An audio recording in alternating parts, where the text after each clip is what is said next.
আসসালামু আলাইকুম সবাইকে। সবাই কেমন আছেন? আশা করি সবাই ভালো আছেন। আসলে আমার বেশি সামনে আসা হয় না।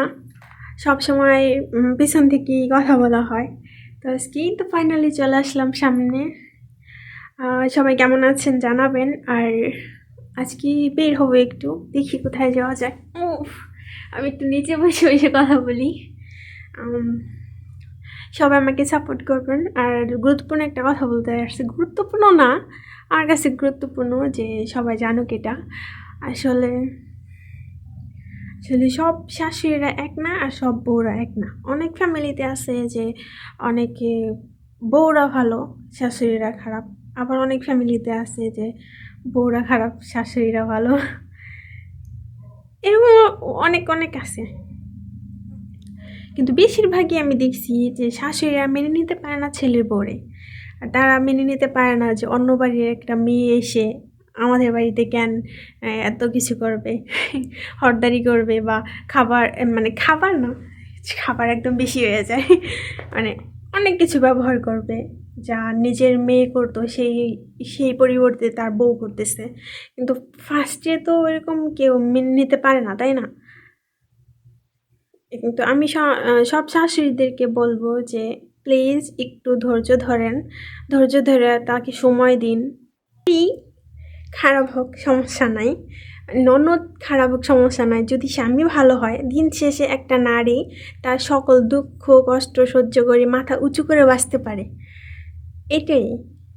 বিয়ের পর থেকেই কারণে অকারণে ঝামেলা করছে শাশুড়ি, সব কিছুতেই খুদ ধরা, খুঁজে খুঁজে দোষ বের করা নিত্যদিনের ঘটনায় পরিণত হয়েছে। স্বামীর সাথে বেরিয়ে বাইরে বেড়াতে গেলেও কথা শুনিয়ে দিচ্ছে শাশুড়ি। নতুন সংসারে শাশুড়ির এমন ব্যবহারে মনটাই ভেঙে গিয়েছে আপনার। কিন্তু কেন এমন আচরণ? আমাদের সমাজে প্রায়ই আমরা দেখতে পাই শাশুড়ি বউয়ের খারাপ সম্পর্ক। কিন্তু কেন এমন পরিস্থিতি হয়, আমরা কি ভেবে দেখেছি কখনো?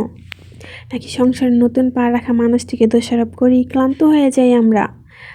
আর কেবলমাত্র একজনের ওপর দোষারোপ করে বিষয়গুলোকে ধামাচাপা দিয়ে রাখতে রাখতেই সংসারের অশান্তি বেড়ে যায় এবং অনেক সময় গৃহবধূরা নির্যাতনের শিকার হয়। শুনতে খারাপ শোনালেও সত্যি যে অধিকাংশ শাশুড়ি কোনো না কোনো বিষয় নিয়ে ছেলের বউকে ঈর্ষা করে থাকেন, হিংসা করে থাকেন। বিশেষ করে একমাত্র ছেলে হয়ে সমস্যা আরও প্রকট রূপ নেয়। আসুন জেনে নেওয়া যায় এইমাত্র ছেলের বউকে শাশুড়িরা কেন হিংসা করে। ছেলেকে বিয়ে করানোর আগে পর্যন্ত খুব স্বাভাবিকভাবে ছেলে জীবনের পুরো দখলটা নিচে থাকে, কিন্তু ছেলেকে বিয়ে করার পরেই সেই দখলদারিত্ব অনেকাংশেই ছেলের বউয়ের কাছে চলে যায়।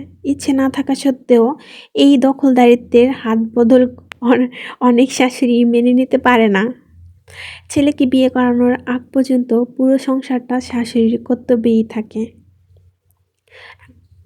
করতেই থাকে। কিন্তু ছেলের বিয়ের পর ঘর বাড়ি, রান্নাঘর, সংসারের টাকা পয়সা, নিয়মকানুন অনেক কিছুই ছেলের বউয়ের অধীনে চলে যায় স্বাভাবিকভাবেই।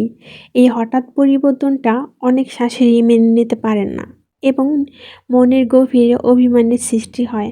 আর এই অভিমানের ফলেই ছেলের বউকে ঈর্ষা করেন তারা। ছোটবেলা থেকেই ছেলেকে বড় করা পর্যন্ত ছেলের জীবনের প্রতিটি কোণা জুড়ে থাকে মা। কিন্তু বিয়ের পর খুব স্বাভাবিকভাবেই ছেলেরা স্ত্রীকে বেশি গুরুত্ব দিয়ে থাকে। কিন্তু এই বাস্তব সত্যটি মেনে নিতে পারে না অধিকাংশ ছেলের মা। আর তাই ছেলের বউ এর সাথে অহেতুক খোঁচাখুচি লাগিয়ে রাখার প্রবণতা দেখা দেয় শাশুড়িদের মধ্যে। কিন্তু মানুষের স্বভাবই কিছু মানুষের স্বভাবই থাকে হিংসুটে ধরনের। তারা ছেলের প্রেমিকা, স্ত্রী, বন্ধু, বান্ধব সবার সাথেই হিংসাত্মক করে। এ ধরনের শাশুড়িরা ছেলের বউয়ের পরিবারের সদস্যদের সাথেও হিংসা করে এবং ছেলের বউয়ের সাথে খারাপ আচরণ করে বিকৃত মানসিক শান্তি পায়। ছেলের বউয়ের সাথে ঝগড়া করে, খারাপ আচরণ করে, অনেক শাশুড়িরাই খারাপ ব্যবহার করে মানসিক শান্তি পায়, ভালো লাগে তাদের। সংসারে নতুন বউ এলে সবাই নতুন বউটিকে নিয়েই ব্যস্ত হয়ে যায়। নিজের সংসারে, আত্মীয় স্বজনদের কাছে, ছেলের কাছে, সব জায়গাতেই আকর্ষণের মূল কেন্দ্রবিন্দু থাকে ছেলের বউটি। ফলে শাশুড়িদের মনের অজান্তেই এক ধরনের হীনমন্যতা কাজ করে। সংসারে নিজের গুরুত্ব কমে যাচ্ছে মনে করে তারা ছেলের বউকে হিংসা করে, ঈর্ষা করা শুরু করে। কিছু নারী সব ক্ষেত্রেই প্রতিযোগিতামূলক ভাব থাকে, আর এই প্রতিযোগিতার কবল থেকে রক্ষা পায় না ছেলের বউও। এ ধরনের শাশুড়িরা সবসময় জাহির করার চেষ্টা থাকে যে সে কম বয়সে সে তার ছেলের বউয়ের চাইতে অনেক বেশি সুন্দরী ছিল, তার পরিবার অনেক বড়লোক, অনেক বনেদি বংশে জন্ম নিয়েছেন সে। এসব জাহির করে ছেলের বউকে ছোট করার চেষ্টায় কারণে অকারণে ছেলের বউকে মানসিক কষ্ট দিয়ে শান্তি পায় এ ধরনের শাশুড়িরা। ছেলের বউয়ের সাথে হিংসা করার পেছনে শাশুড়িদের একটি মানসিক ভয় কাজ করে, আর তা হলো তারা মনে করে ছেলের বউ তাদেরকে ছেলের কাছ থেকে দূরে ঠেলে দেবে এবং বার্ধক্য তার কোনো আর্থিক কিংবা আবাসিক সমর্থন থাকবে না। এই আতঙ্কে শাশুড়িরা ক্রমাগত ছেলের বউ বিদেশি হয়ে ওঠে এবং অহেতুক তার সাথে আচরণ খারাপ করে থাকে। আজকের জন্য বাই বাই, অন্যদিন আবার দেখা হবে। সবাই আমার চ্যানেলটাকে সাবস্ক্রাইব করে দিবেন প্লিজ, আর লাইক শেয়ার করে পাশে থাকবেন। আমিও সবার চ্যানেলে ঘুরে আসবো প্লিজ প্লিজ। আজকের জন্য বাই বাই।